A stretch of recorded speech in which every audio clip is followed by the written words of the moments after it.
হালকা শীতের মরশুম পড়তেই পেঁয়াজ চাষের জন্য বীজতলা তৈরির কাজ শুরু করেন কৃষকরা। কিন্তু পেঁয়াজের বীজ কিনতে গিয়ে মাথায় হাত পড়েছে পেঁয়াজ চাষিদের। 2000 টাকা কেজি পেঁয়াজের বীজ এবছর কিনতে হচ্ছে 6000 টাকাতে। সেই বীজও বাজারে অমিল। বীজ কিনে চারা করতে গিয়ে কার্যত মাথায় হাত কালনা 1 নম্বর ব্লকের রামেশ্বরপুর এলাকার কৃষকদের। গত বছর শিলাবৃষ্টি ও আবহাওয়ার তারতম্যের কারণে পেঁয়াজের বীজতলা নষ্ট হয়ে যাওয়ার কারণেই পেঁয়াজের বীজের এত দাম বলছেন তারা।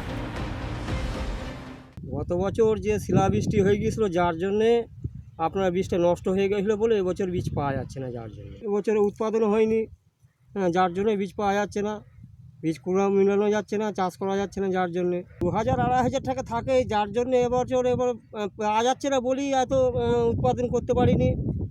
বীজ তৈরি হয়নি ভালো, যার জন্য আপনার এত দাম হয়ে গেছে। 6000 টাকা তো পাওয়া যাচ্ছে না। পাশাপাশি কালনা মহকুমার বিস্তীর্ণ এলাকা জুড়ে পেঁয়াজ চাষ হলেও কৃষকদের অভিযোগ, এখনো পর্যন্ত এই এলাকায় কোনো পেঁয়াজ সংরক্ষণের জন্য হিমঘর নেই। ফলে পেঁয়াজের সঠিক দাম পান না চাষিরা। কোনো স্টোর নেই এখানে, প্রতিশ্রুতি দিচ্ছে সবাই, কোনো পার্টির লোকও, যে আমাদের কোনো একটা স্টোরের ব্যবস্থা হচ্ছে না।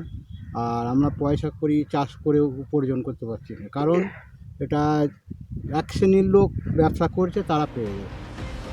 রাজ্যে রীতিমতো আলু বীজের কালোবাজারি চলছে। যে বীজ 1700 টাকায় পাওয়া যেত গত বছরেও, তা এখন 5500 টাকা দিয়ে কিনতে হচ্ছে চাষিদের। এরপর পেঁয়াজের বীজতলা নিয়েও সমস্যায় কৃষকরা। কালনা থেকে অরূপ সেনগুপ্তের রিপোর্ট, ক্যালকাটা টেলিভিশন নেটওয়ার্ক।